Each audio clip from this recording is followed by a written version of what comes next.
When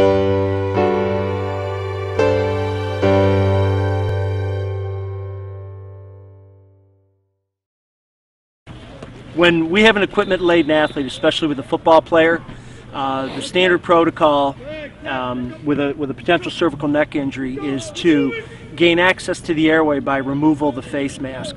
But in certain situations, and there are basically three of those that arise, if the helmet is dislodged, if the helmet is loose fitting on the athlete, or you cannot get the face mask off of the helmet within a certain amount of time, usually within 2 minutes, or if movement created by removing the face mask is too much, the next option would be to remove the helmet. If we have to remove the helmet, there's a protocol established by the NATA, the National Athletic Trainers Association, and their suggestion is that if the helmet is removed, the shoulder pads should be removed. This is called the all or nothing endeavor. The research that Jacob Dobbin and I have performed in the last 3 years, along with Shriners Hospital here in Erie, Pennsylvania, and Sports Medicine Concepts up in Livonia, New York, try to provide another protocol to create a safer environment for this, because when the shoulder pads are removed, it creates more movement of the cervical spine in relationship to the torso, and we don't want that to occur with this potential C-spine injury. So we challenge this principle, and we call it the pack and fill protocol. And what this basically means is that the shoulder pads will stay in place while the helmet is removed. We're going to fill the void between the bottom of the head and the spine board with toweling. And this keeps the cervical spine in a neutral position with relationship to the head and torso. So we're going to go ahead and demonstrate this for you, and you'll see how safe this is for the athlete, and we're suggesting this as an alternative protocol. We're not saying that you should replace the all or none endeavor, but we're saying that this should be possibly investigated more and then potentially used as a standard of protocol if the evidence through research like ours continues to prove this. All right? And while you're doing this, you want to make sure that your line of communication between you and your other allied health professionals is very efficient. Jake, do you have stabilization of the head and neck? I do. All right, I will begin removing the helmet. As you remove the helmet, you pull apart and then tip slowly forward.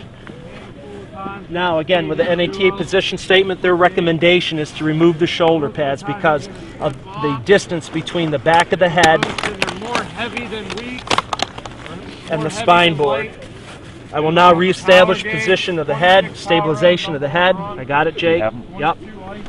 And Jacob is now going to put the cervical collar on. Out of pro, once he steps off, much more run tight end. Okay, what we're accustomed to. And then we will reestablish the head back onto the spine board. You ready? Yep. All right, we're going to show you the pack and fill alternative protocol here. And again, lines of communication between you and your other allied health professionals is key. Jake, you have stabilization of the head and neck? I do. All right, I'll begin removing the helmet. It's done very slowly. And now we will begin filling the void underneath our athlete's neck with the toweling.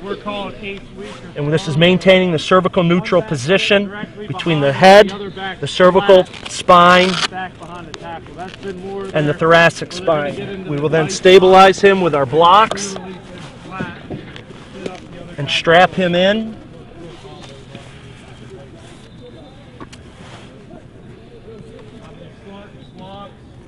It's more lead, ISO type stuff.